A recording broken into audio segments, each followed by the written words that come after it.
रोज़नामा कुदरत की वीडियो देखने के लिए अभी यूट्यूब चैनल पर सब्सक्राइब करें और बेल आइकन पर भी क्लिक करें। काफ़ी हज़रात को मालूम है कि बलूचिस्तान में मानसून की बारिशें ज़ोर शोर से जारी हैं और ये चौथा स्पेल चल रहा है, जिससे काफ़ी हद तक नुकसान भी हुए हैं। लेकिन अल्हम्दुलिल्लाह हमारे गवर्नमेंट ने इसको काबू पाने में कोई कसर नहीं छोड़ी। ख़ासकर इसमें मैं जिक्र करूँगा जो BJP का मुकमा था, उसके साथ जो वज़ीर आला साहब हमारे चीफ सेक्रेटरी साहब ने जो मदद की सूबे की मरकज़ी हुकूमत के साथ जो हमारे मामला थे NDMA के ज़रिए, जिसकी वजह से मैं समझता हूँ हमारे लोगों को अल्हम्दुलिल्लाह इतनी मुश्किलात का सामना नहीं करना पड़ा। जो ही ये सैलाब आ गया तो एक मीटिंग हुई जिसमें वज़ीर आला साहब भी थे, चीफ सेक्रेटरी साहब भी थे, तो उसमें यही सूबाई हुकूमत की तरफ से फैसला किया गया कि हमारे कानून के तहत जो शुदा हैं, ये सैलाब से जो शहीद हो गए हैं, उनकी 5-5 लाख का पैकेज था, जिसको हमने बढ़ाकर 10 लाख कर दिया और उनके आधे के चेक जो हमने पहले ही दे दिए हैं, जो बकिया चेक्स हैं वो जो है आज देने जा रहे हैं। और जो चेक सबसे फेडरल गवर्नमेंट ने भी 10-10 लाख रुपए का ऐलान किया था पर शहीद के लिए, वो भी चीफ सेक्रेटरी साहब ने करवा दिए, उनकी बड़ी मेहरबानी। तो मैं इस मौके पर उन मजलूम की दुआ भी करता हूँ, अल्लाह पाक उनकी मदद करे। और जिस तरह हमारे ऑफिसर्स हमारी सरकारी मशीनरी ने जिस तरह काम किया और सूबे के लिए अपना हक अदा किया, मुझे उम्मीद है कि इसी तरह से हमारे सूबे के लिए मज़ीद हमारे ऑफिसर्स, हमारी जो मशीनरी सरकारी उसी तरह इस्तेमाल होगी। और जिस तरह इस बारिशों में फेडरल गवर्नमेंट की तरफ से चीफ सेक्रेटरी साहब ब्रिज का किरदार अदा करते हुए इस रिलीफ ऑपरेशन में अपना किरदार अदा किया, मैं सूबाई हुकूमत की तरफ से भी अपील करूँगा फेडरल गवर्नमेंट से और चीफ सेक्रेटरी साहब से भी यही उम्मीद रखूँगा कि मज़ीद जिस तरह वो अपना बलूचिस्तान के अवाम के साथ जो दर्द रख रहे हैं और जिस मोहब्बत का इज़हार कर रहे हैं, वो बहाली के काम में भी इसी तरह एक्टिव होंगे और बलूचिस्तान के लोगों की जो बहाली की ज़रूरियात होगी, जो पैसे की ज़रूरत होगी, उसमें भी इसी तरह मेहनत हम सब करके बलूचिस्तान के लोगों की ज़िंदगी बहाल करेंगे। बहुत बहुत शुक्रिया। मैं थोड़े से चाहूँगा मिनिस्टर साहब ने जो बात की उसको आगे चलाने के लिए कि तकरीबन जो है वो मुश्किलात हैं, गवर्नमेंट ने अपना रिस्पॉन्स किया है।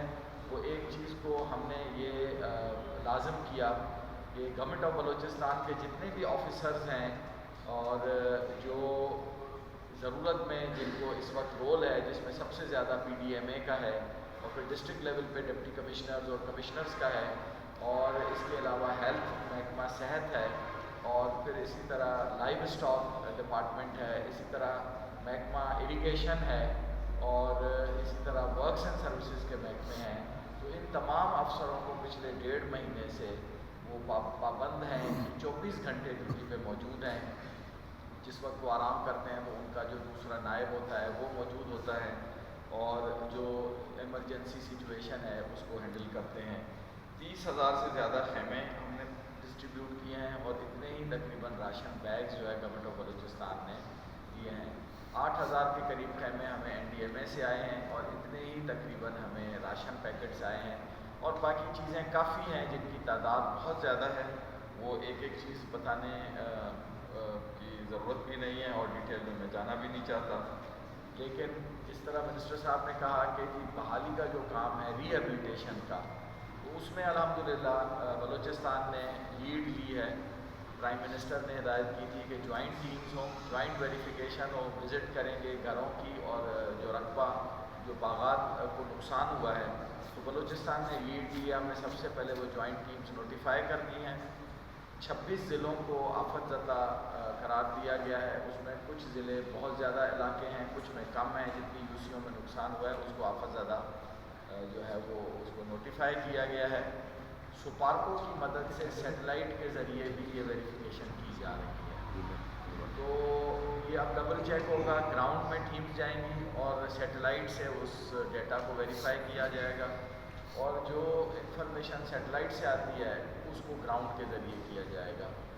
तो इंशाअल्लाह ताला जैसे आपने मिनिस्टर साहब ने कहा, हम गवर्नमेंट के जितने भी मुलाजिम हैं आवाम के खिदमतगार हैं और आवाम की खिदमत में मौजूद रहेंगे और इंशाअल्लाह ये रिहेबिलिटेशन वाले फेज़ को भी जल्द से जल्द मुकम्मल करेंगे। बहुत शुक्रिया सर।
मैंने इसलिए आपसे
मैंने इसलिए आपसे